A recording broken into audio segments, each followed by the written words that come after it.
Meghan told her first husband she could never have kids, so where did two royal babies come from? Trevor Engelson just dropped the receipts, and the timeline will blow your mind. Los Angeles, 2004. The hot dog carts on Sunset still smelled like cheap onions. The Hollywood sign needed a fresh coat, and Meghan Markle, fresh out of Northwestern, was hustling through it all with a folder of headshots buckled under her arm. She rented a fifth-floor walk-up off Franklin, the kind of apartment where the AC rattled like a lawnmower, and the only view was the neighbor's graffiti-tagged fire escape. By day, she was a briefcase model on Deal or No Deal. By night, she scoured actors' access listings, highlighting any role that wasn't Hot Girl Upper 3. Trevor Engelson was grinding too, a junior producer living on meetings that ended with "circle back when you have financing." He drove a sun-bleached 1998 Honda Civic whose passenger seat doubled as a mobile desk. Laptop, talent contracts, half-eaten burritos.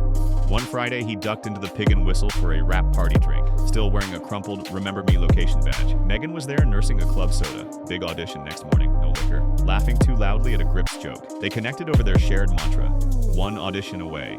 He slipped her his card. She flipped it over and scrawled a number with a blunt eyeliner, adding a smiley face because she never carried pens. First date was the $5 movie night at the Grove, Napoleon Dynamite, ironically. And afterward, they split Chili's chicken crispers because the studio per diem hadn't hit Trevor's account yet. They talked about sitcom pilots and screenwriting gurus until the restaurant lights blinked last call. Trevor dropped her at the Franklin apartment where the elevator was broken. Meghan climbed 5 flights in stilettos, then leaned over the banister to call down. "Text me when you finish your next draft." He did, 2:47 a.m., and she texted back a dozen grammar edits. Their schedules meshed into a tag team grind. Meghan's 6 a.m. call times, Trevor's midnight script revisions. He became her de facto manager, stuffing headshots into manila envelopes while she brewed instant coffee in a thrifted French press. She marked every audition on a vision board. Blue pins for bookings, red pins for rejections, yellow stars for callbacks with potential. Trevor added green pins for his producing milestones, optioning a book, winning a short film festival, landing a general meeting at Universal.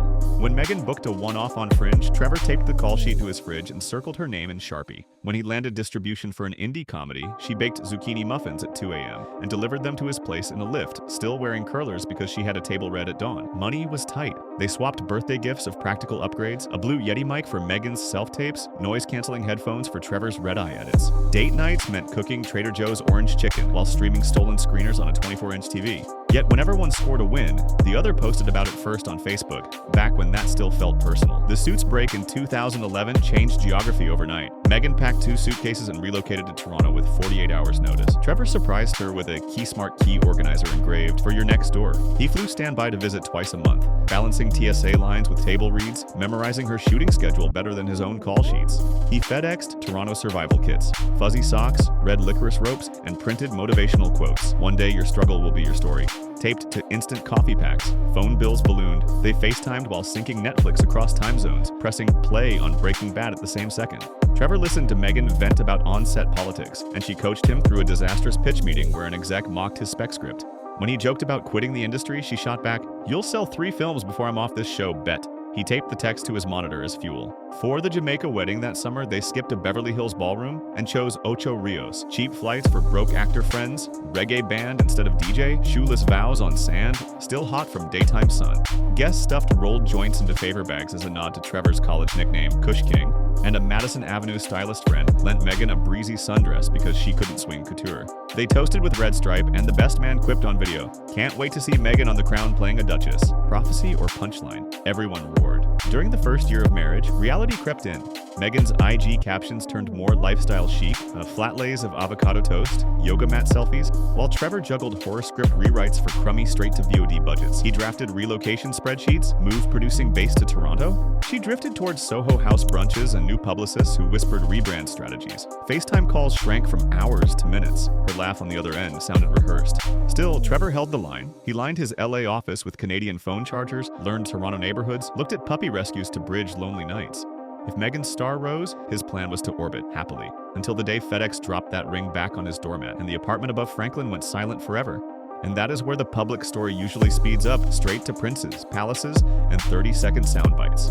But every frame of royal glamour is built on the ghost footage you just watched. Two strivers in secondhand cars, whispering pep talks under street lamps, making promises they thought were forever. Which is why Trevor's new claim that Meghan insisted she could never have biological children doesn't just read like gossip. It feels like dynamite tossed into the most fragile memory box he still owns. Because if your greatest shared sacrifice turns out to be a deleted scene in someone else's origin story, what else was scripted from day one? Their grind fit together seamlessly. Trevor drove a sun-bleached Honda strewn with script pages. Meghan stacked headshots in the glove box so he could slip them to casting assistants. 6 years of upward scramble followed, him shopping indie projects, her landing blink and miss roles on network procedurals. When Suits finally called, Trevor turned cheerleader-in-chief. He booked monthly flights to Toronto, shipped care boxes stuffed with American snacks and post-it pep talks, even hunted for apartments in Yorkville in case the show got renewed. Months later, over beers with a screenwriter buddy, he revealed the puzzle piece that still clawed at him. During marriage counseling, Meghan had confided, quiet, tearful, that doctors said her chances of carrying a child were near zero. Trevor believed her, rearranged their future in his head, began researching adoption, even banked sperm at a Beverly Hills clinic. He kept the receipts, appointment confirmations, lab invoices, because that was the kind of planner he was. So when 2018 headlines screamed royal baby on the way, his first reaction wasn't jealousy, it was vertigo. Either miracles happen, he texted a college friend, or scripts change without warning. Trevor's circle urged silence. Hollywood punishes exes who trash upmarket careers. He listened, mostly. Yet late-night drinks loosened lips and fragments escaped. Meghan's skip-every-second-rung ambition, the curiously timed infertility confession, the way she could morph persona to fit the room. Industry pals nodded. They'd watched her charm directors at cocktail mixers and ghost them after callbacks cooled. Not evil, just relentlessly forward-facing. Meanwhile, Meghan's glow-up accelerated. Soho House contacts, UN photo ops, a strategically placed Vanity Fair cover, then an introduction to a certain red-haired prince. To Trevor, it felt like deja vu, except the latter now leaned against Buckingham Palace. He wasn't angry at the romance. He'd seen Meghan train herself to pivotal audiences before. What he couldn't shake was the baby twist. If medical reality had shifted, fine. But why was he, the man who'd rearranged his life around her truth, learning the update alongside 60 million strangers? 2 pregnancies later, the whiplash sharpened. Royal watchers celebrated bump photos. Trevor scrolled past them with numb curiosity and a file folder full of old clinic emails. Friends urged him to cash in, book deals, streaming offers, but he refused. He wasn't bitter, he insisted. He just hated feeling duped. In weaker moments, he toyed with a dramedy pilot about a Hollywood producer whose ex marries a prince, but even that felt exploitative. The idea died in draft. Now, almost a decade after the FedEx ring, Trevor has spoken plainly to a handful of trusted industry reporters. No tell-all tantrum, just a sober timeline when the infertility conversation happened, how it shaped their plans, why the later pregnancies rattled his sense of reality. He still won't name doctors or release paperwork, but he confirms the documents exist. And his testimony splits the Meghan narrative along a jagged seam. Was her confession a genuine medical fear that later reversed, or a strategic story crafted to keep a marriage conveniently child-free? For a public grown weary of perfectly lit garden podcasts and scripted victimhood arcs, Trevor's version lands differently. It isn't spiked with revenge, it's laced with confusion. It asks whether ambition, unchecked, can turn personal truths into flexible props. It wonders how many reinventions one person can stage before the supporting cast starts comparing notes. Meghan, true to form, hasn't blasted a rebuttal. She tightened NDAs, scheduled softer photo spreads, and floated legal warnings at outlets repeating Trevor's quotes. Optics over outrage, that's the Sussex brand code. Yet sources inside her Montecito compound described late-night strategy zooms and frantic vetting of anyone who knew her pre-palace. Image control only works when the past stays quiet, and Trevor, successful, respected, not chasing clout, might be the one voice she can't recast as hater. Prince Harry remains silent, reportedly blindsided by the ex-husband reveal. Palace officials refuse to comment, but courtiers whisper that even they didn't expect this chapter to crawl from the Hollywood cutting room floor. It undercuts the carefully curated tale Meghan has told about barriers and breakthroughs, because the detail isn't political or racial, it's intimate, almost mundane. It's the kind of truth marriages hinge on, the kind audiences instinctively judge by gut. So where does that leave the myth? You can applaud reinvention, people evolve, dreams escalate, but evolution built on disappearing acts and strategic omissions leaves collateral. Trevor didn't lose a duchess. He lost the certainty that the woman he married was ever playing the same game.